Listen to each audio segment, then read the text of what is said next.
So back to our Switchport configuration exercise. So we now have the VLANs pushed to Arista Switch 6. We have our Switchport definition pushed to Arista port 6.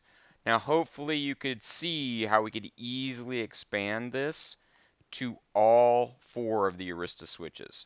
So group vars Arista, the VLANs already apply to all 4 because they're in the group variables.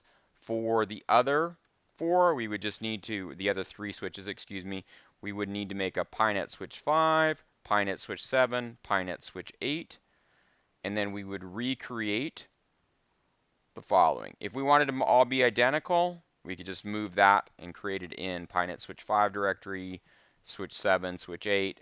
At that point, we could start modifying the port by port parameters to change how all of the individual ports are configured. We could accomplish that pretty quickly and pretty easily. Now, and then we'd obviously need to update our playbook to not run on PyNet switch 6, but instead to run on the entire Arista group. Now let's go back in here, and I'm going to go ahead and eliminate this because I doubt we're going to need it for this exercise. Let's go back in here and look at one problem we have. And the problem we have is we're generating 2 configuration output files. Instead of having one file, we are generating 2, and then we're pushing these 2 files independently. Now, Ansible has a module called the assemble module. So let's go ahead and look at assemble. And what assemble does is actually takes a set of files,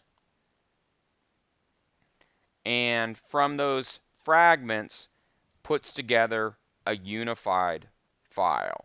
And you can create an order. So it actually does it based on the string naming order. So the order that the strings come in, and then it's going to assemble the fragments into a unified file. So, and let's go back down and look at an example. Assemble looks like this.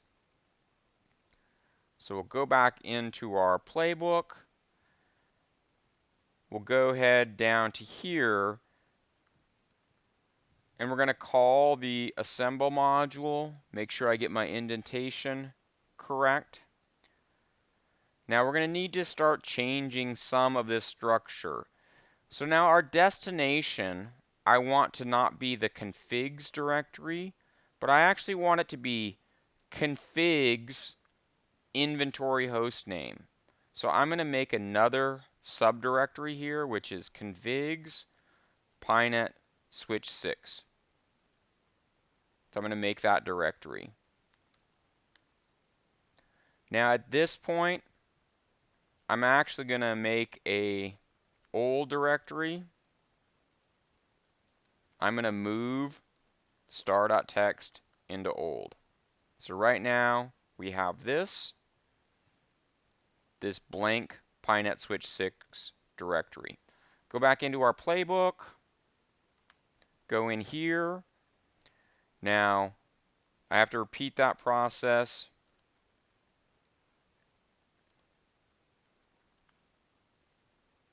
Here as well. Now I don't want the file name to just be -VLANs. I'm going to prefix the name with a sequence number. So 1 -VLANs is going to come before 2 Switchport. So we're just going to generate those 2 output templates. Now my source directory is not going to be etc, but my source directory is going to be that. Let me get rid of this. So my source directory is going to be inventory hostname. All the files in that directory. My destination directory is going to be configs, and my output file is actually going to be inventory hostname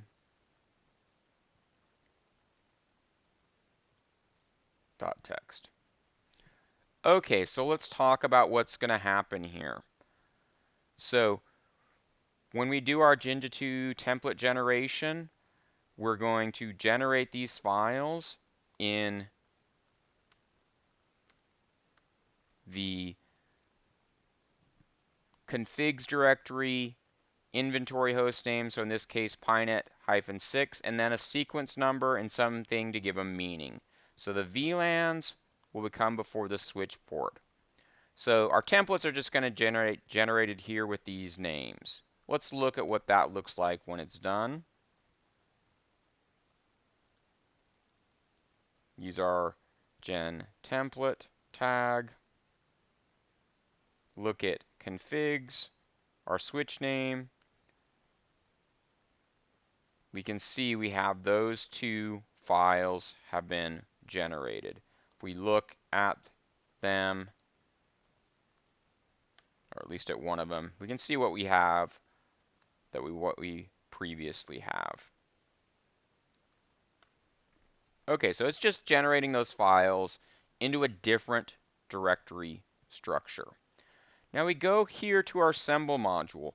What is our assemble module going to do? It's going to take all the files in this directory, so in this case these two files, and assemble them into one file. The file I specify here, and it's going to do this with an order, the order that the strings appear when sorted, and in this case the VLANs.text will come before the switchport.text, because in a listing order 1 hyphen will become before 2 hyphen. Now, why did I choose VLANs before switchport? Because if I look at the running config on the Arista, the VLANs show at the top of the running config, and these switchport parameters will show below that. So now, let's add this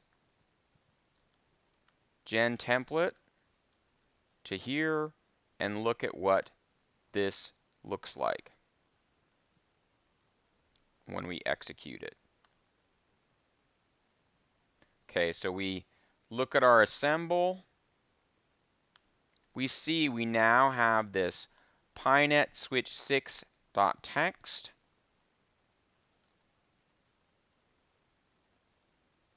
We look at that file.